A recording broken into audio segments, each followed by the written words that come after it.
प्यारे बच्चों, मैं सरिता चौहान एडी राजकीय कन्या इंटर कॉलेज से आप लोगों को ऑनलाइन निबंध प्रतियोगिता कराऊंगी।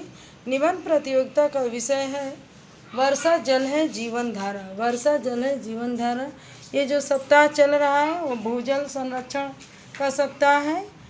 तो वर्षा के जल को हम कैसे इकट्ठा करें और उसका कैसे उपयोग करें, किस तरीके से हम भूजल संरक्षण करें और वर्षा के जल को इकट्ठा कर लगातार हो रही पानी की कमी को हम कुछ कम करें, वाटर रिसोर्सेज को जो है हम बेहतर बनाएं। तो इसके लिए हमें सबसे पहले क्या होगा कि जागरूक बनना होगा। आज जो हमारे अंदर सबसे बड़ी कमी है वो जागरूकता की कमी है। हम ये नहीं जान रहे हैं कि जल ही जीवन है। हम जो है भूल जा रहे हैं कि जल ही जीवन है, क्योंकि जल से ही हम पेड़ पौधे की सिंचाई करेंगे। पेड़ पौधे से ही प्रकृति है, प्रकृति से ही पर्यावरण सुरक्षित है और पर्यावरण से ही हम हैं। तो हम निजी आवश्यकताओं से लेकर घरेलू खर्च से लेकर और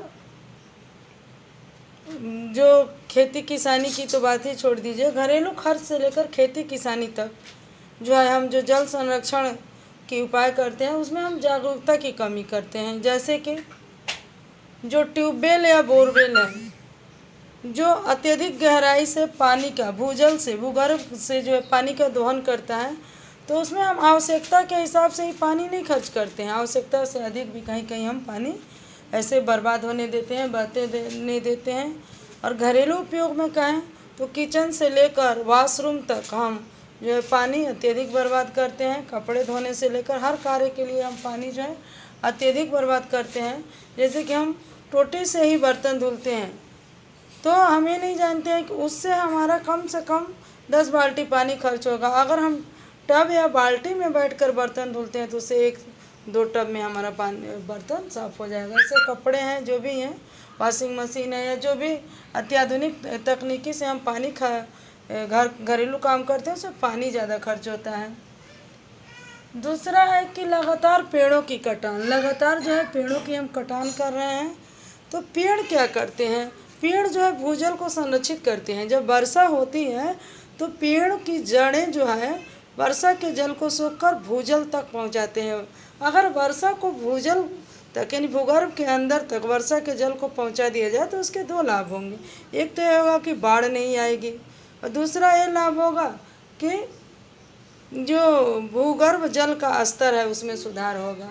आज जो है भूजल का स्तर दिन पर दिन घटता जा रहा है और उस पर भी हम बोरवेल और समरसीबल से घरेलू खर्च के लिए भी बोरवेल और समरसीबल का बढ़ता जो प्रचलन है उसे हम अत्यधिक पानी बर्बाद कर रहे हैं। समरसीबल 5 मिनट में पानी का टंकी भर गया, लेकिन हम जो है 15 मिनट चलाते रहे, भूल बस, तो उससे जो है पानी का खर्च बढ़ता रहा। और समरसीबल की आवश्यकता इसलिए है कि पानी का लेवल जो है बहुत नीचे चला गया है। तो 100 फुट अगर पानी का लेवल चला गया तो हमें समरसीबल लगवाना भी ज़रूरी हो गया है। तो इसके लिए जो कारगर उपाय हुआ है कि हम सबसे पहले भूजल को संरक्षित करें। अगला है नदी नालों का भर जाना या समतल हो जाना। नदी नालों का भर जाना या समतल हो जाना। तो नदी नाले यानी नाला, तालाब, नदियाँ जो हैं वो भर गई हैं, उनका जीर्णोद्धार नहीं किया जा रहा है। जहाँ तालाब सूखे पड़े हैं, कहीं समतल हो गए। अगर हम तालाब की सफाई करेंगे, नालों की सफाई करवाएंगे और नदी नाले और तालाबों की सफाई करेंगे तो उससे क्या होगा? अधिक से अधिक बरसात का पानी इन रिसोर्सेज में इकट्ठे होंगे और भूजल हमारा संरक्षित होगा, भूजल का स्तर बढ़ता जाएगा। अगला है उपजाऊ भूमि पर घर बनाना या कल कारखाने लगवाना। उपजाऊ भूमि है, जो उपजाऊ भूमि पानी अधिक सोखती है। भूमि की भी कई वैरायटी होती है। तो कोई भूमि होती है जो पानी नहीं सोखती है, पानी सतह के ऊपर ही रहता है। लेकिन कुछ उपजाऊ भूमि है तो उसमें पानी सतह से अंदर जाता है और जब सतह से पानी तुरंत अंदर चला जाता है तो बरसात का जल जो है नदियों के माध्यम से समुद्र में नहीं बहता है, वह भूजल के स्तर को बढ़ाता है। तो उस उपजाऊ भूमि पर अगर हम घर बनवाएंगे, कल कारखाने लगवाएंगे तो क्या होगा? उससे जो है हमारा भूजल स्तर घटेगा। जो बरसात का पानी होगा वो नदी नालों के माध्यम से जो है समुद्र में चला जाएगा। तो इसके लिए हमें क्या करना होगा कि हमें जो है उपजाऊ भूमि को सुरक्षित रखना होगा। बढ़ती आबादी जो है उपजाऊ भूमि को जो है कवर कर ले रही है और उपजाऊ भूमि जल स्तर को सोख नहीं पा रहा है, वर्षा के जल को, और जो है वर्षा का जल बर्बाद हो जा रहा है। 65% वर्षा का जल जो है बहकर समुद्र में चला जाता है, जिससे कि हमारा भूगर्भ का जल स्तर घटता जा रहा है। अगर उन 65% में से भी अगर हम 10% जल जो है वाटर हार्वेस्टिंग या रेन वाटर हार्वेस्टिंग के जरिए हम सुरक्षित करें, तो हमारे देश के 1/4 जनता के आवश्यकताओं की पूर्ति हो जाएगी। अगला है कि फ्लैश सिस्टम में सुधार करें। जो घरेलू उपयोग में फ्लैश सिस्टम है उसमें अगर हम सुधार करें, उसके माध्यम से हम पानी कम बहाएं, तो भी हमारा जल संरक्षण होगा। और पानी के अंधाधुंध दोहन से बचें, पानी के अंधाधुंध दोहन से बचें। जलाशयों के स्तर में सुधार करें। जलाशयों का जो स्तर है वो घटता जा रहा है, हम जो है उसकी मरम्मत कराएं और अधिक से अधिक कुआं और तालाब बनवाएं, तालाब के किनारे वृक्षारोपण करवाएं, ताकि पानी जो है इकट्ठा रहे, पानी शुद्ध रहे।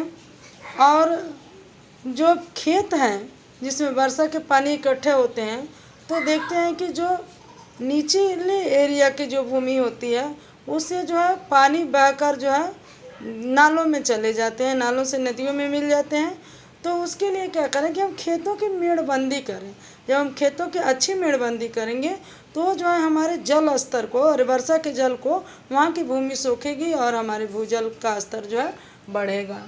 इस तरीके से जो है जो डैमेज वाटर रिसोर्सेज हैं, जो 70% जो हमारे वाटर रिसोर्सेज हैं जो डैमेज हो गए हैं, उनको जो है हम सही करें, उन पर ध्यान दें, उन पर सिस्टम से लेकर जनता तक जागरूक हो, तब जाकर जो है और उस पर ठोस कदम उठाए जाएं, तब जाकर जो है हमारा भूजल संरक्षित हो पाएगा।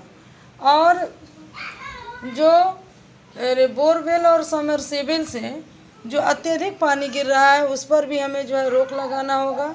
तमाम सरकारी दफ्तरों कार्यालयों में जो है नल खराब होते हैं, टोटी खराब होती है, पानी बह रहा है, टोटी बंद ही नहीं हो रही है, ये बहुत बड़ी समस्या है। इस पर नगर निगम का ध्यान नहीं जाता है, तो इस पर नगर निगम जो है ध्यान दे। गाँव में जो नलकूप हैं, नल हैं, वहाँ पर भी सोखता टैंक बनवाया जाए, ताकि जो एक्सेस पानी गिर रहा है वह इकट्ठा हो, तब भी जो है भूजल का जो है स्तर बढ़ेगा।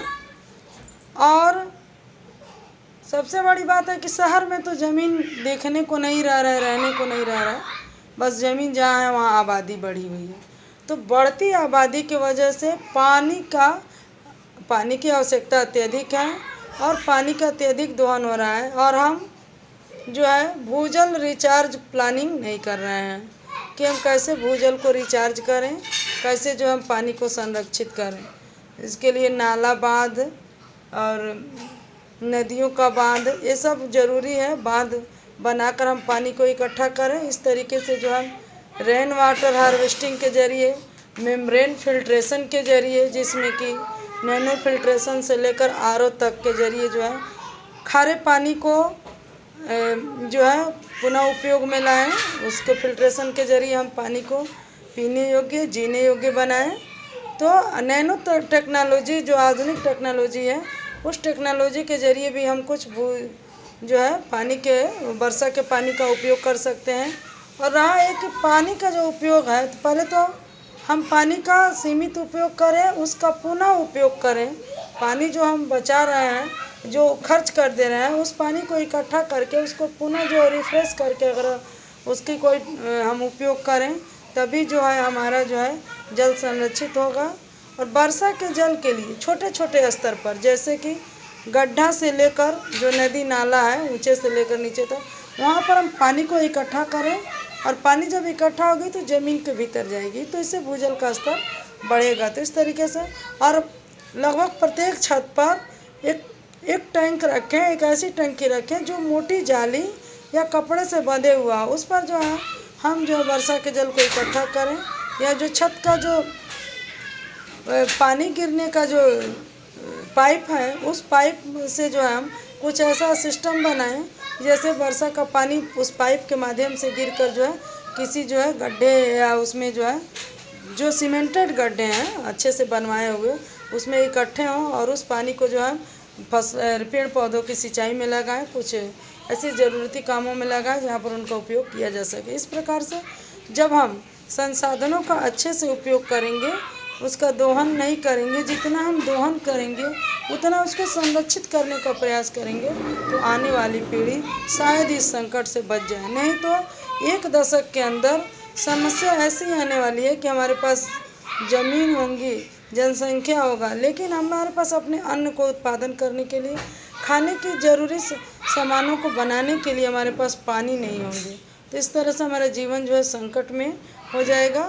तो हम सबको सिस्टम से लेकर प्रत्येक नागरिक को, दफ्तर ऑफिस तक लेकर स्कूल कॉलेजों को ये सोचना है कि water harvesting, rain water harvesting का जो है कैसे जो है सफल प्रबंधन किया जाए, किस तरीके से इसको सुचारू रूप से लाया जाए। इसमें तो सबसे बड़ी बात यह है कि पैसे की कमी, पैसे का अभाव, सबके पास इतना पैसा नहीं है कि वह रेन वाटर के इकट्ठा करने के लिए अलग से टंकी बनवाएं। तो इसके लिए सरकार जैसे कि मिड डे मील बनवा दी या गरीबों को जो अन्नदान दे रही है या जो भी कर रही है, उसी प्रकार से गाँव में इसके लिए भी उचित टैंक की व्यवस्था करें ताकि वर्षा के पानी को इकट्ठा किया जा सके। शहर के भी जो छतों पर जो है ऐसा करें जैसे, और पाठ्यक्रम में भी जैसे पर्यावरण संरक्षण है उसी प्रकार से इसको जो है आवश्यक रूप से जल संरक्षण को लागू करें। प्रत्येक बच्चे को जल संरक्षण के महत्व के बारे में बताएं और प्रत्येक जनता को जागरूक करें। तो इस तरीके से जो है हमारा जो है जल संरक्षण हो जाएगा। और आज का विषय रहा वर्षा जल है जीवन धारा। तो बच्चों आप लोग जो है ध्यान से समझिएगा इसको और इस पर अपने अपने विचार में अपने अपने शब्दों में निबंध लिखकर हमें भेजिए। धन्यवाद बच्चों।